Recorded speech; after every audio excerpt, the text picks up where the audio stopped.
And that's what we're diving into today. We're going to unpack the personal health journey of country music star Trisha Yearwood.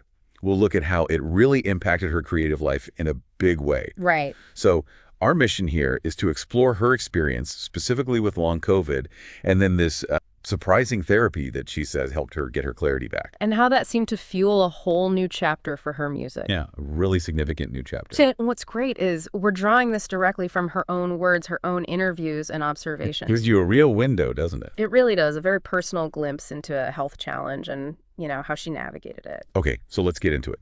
Trisha Yearwood, gosh, millions of people. She got COVID-19. And while her actual case was described as mild, well, the aftermath wasn't so mild for her. Right. That label mild can be really misleading when it comes to the long-term stuff. Totally. She said her smell and taste were really messed with. But the big thing, the reason she called herself a long COVID person was, quote, all the brain fog. Yeah, and brain fog, it's such a common description, but it covers a lot. It's not just feeling tired. Yeah. It's this pervasive difficulty with focus, with memory, with processing speed.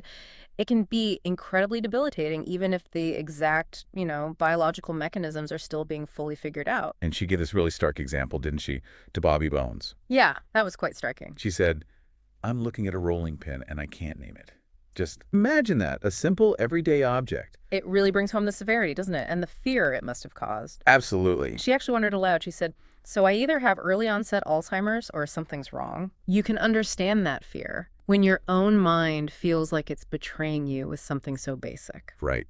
What is that feeling of losing simple words? What does that tell you about the deeper impact, especially for someone like her, an artist?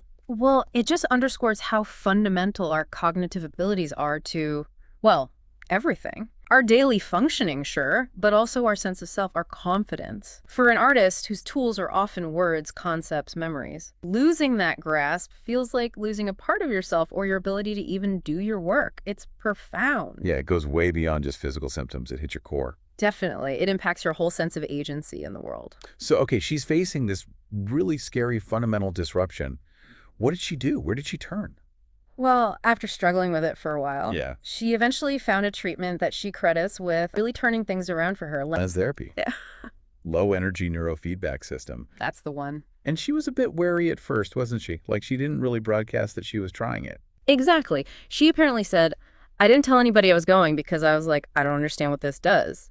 A healthy dose of skepticism, maybe? Maybe.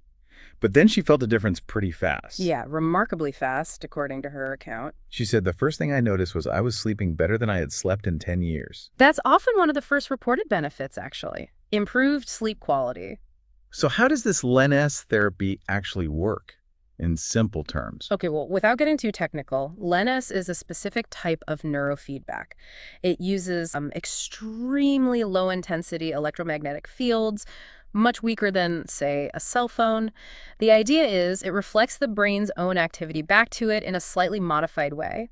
It's thought to help disrupt inefficient or stuck brainwave patterns and encourage the brain to kind of self-correct and return to a more flexible, efficient state. Think of it less like forcing the brain and more like gently reminding it of its optimal operating rhythms. So it's like a recalibration almost. That's a good way to put it. It's designed to help the brain become more adaptable and resilient. And for Trisha, the long-term effects seem really significant. I mean, she feels, quote, like my brain feels like it did in my 30s. Which is quite a statement, especially considering she turned 60 last year. Right. That's not just feeling a bit better. That's like winding back the clock mentally, according to her. It speaks to a profound shift in her subjective experience of her own cognitive function. Really remarkable. And it's worth noting, she's tried other things for different issues, right? Like acupuncture. Yeah, she mentioned trying acupuncture in the past and apparently uses dry needling sometimes now to help with strength training. Different tools for different needs. But for the brain fog, for that clarity. For that, she points to LENS as the real game changer. That was the key in her telling of the story. Okay, so she gets this mental clarity back.